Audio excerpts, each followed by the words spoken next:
Mano vardas Alina, su gėlėmis dirbu jau 9 metus. Esu iš tikrųjų gėlių mylėtoja ir šį pomėgį, šį hobį paverčiau darbu. Turiu milijoną minčių, projektų galvoje, tačiau stengiuosi suderinti mamystę, buitį, darbą ir žinoma savo visus projektus ir norus įgyvendinti stengiuosi čia darbe.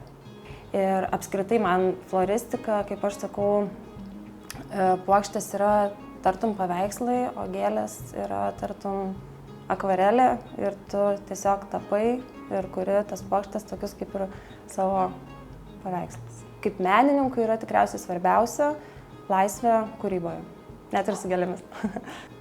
Esu nuo gimimo kaunietė, esu pasimatavusi gyvenimą ir Barselonoje, ir Milane, ir Vilniuje, bet į Kauną visada buvo geras grįžti, nes čia mano namai. Kaunas apskritai, manau, yra patogus, galima gal taip įvardinti, miestas verslui. Mes neturim labai didelių atstumų, kas negąsdina klientų atvykti, kad ir iš vieno miesto galo į kitą, nes gera pusę valandos ir čia tu gali nuvažiuoti jau į Kauno pakraštį.